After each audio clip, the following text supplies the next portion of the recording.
म्हातारी मुली घेऊ नका असं मी त्यांना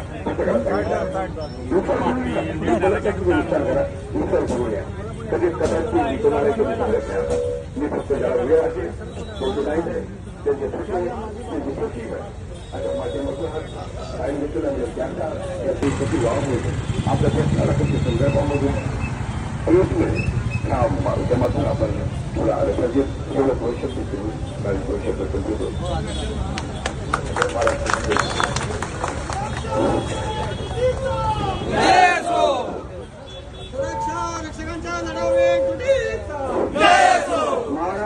महाराष्ट्र सुरक्षा रक्षक आघाडीचा संघटित सुरक्षा रक्षकांच्या लढाऊ एकजुटीचा संघटित सुरक्षा रक्षकांच्या लढाऊ एकजुटीचा सुरक्षा रक्षकांना हक्काची पगारवाढ सुरक्षा रक्षकांना हक्काची पगारवाढ देशाच्या संपत्तीचं रक्षण करणाऱ्या सुरक्षा रक्षकांना हक्काची भरघोस पगारवाढ पगारवाढ आमच्या हक्काची अरे पगारवाढ आमच्या हक्काची अरे कोण म्हणतो देणार नाही संघटित सुरक्षा रक्षकांच्या लढाऊ एकजुटीचा धन्यवाद. यानंतर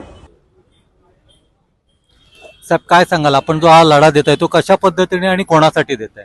आज महाराष्ट्र सुरक्षा रक्षक आघाडीच्या वतीने आज मुंबई आणि ठाणे जिल्ह्यातल्या सुरक्षा रक्षक मंडळांचा सुरक्षेचा मोर्चा आज इथे आलेला आहे मंडळ कार्यालयावर.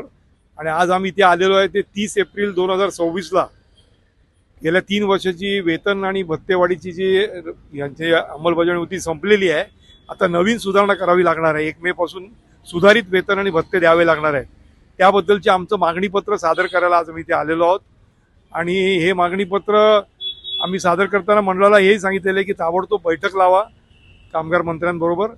आणि त्या संदर्भातला आणि एक असतं की आमच्या सुरक्षा रक्षकांना कुठल्या प्रकारची वेतन श्रेणी नाही आहे की आज लागलेला सुरक्षा रक्षक आणि 20 वर्षापासून त्याला एकच पगार आहे. तर त्या दृष्टिकोनातनं आगामी वेतनवाढ ही चांगली भरघोस होणं आवश्यक असतं. कारण एक वेतन श्रेणी असती तर हा प्रश्न आला नसता. कारण जशा वय वाढतं तशा जबाबदाऱ्या वाढतात, सांसारिक जबाबदाऱ्या वाढतात आणि पगार तशा पद्धतीने वाढले पाहिजे. पण बोर्डात तसे वाढत नाहीत.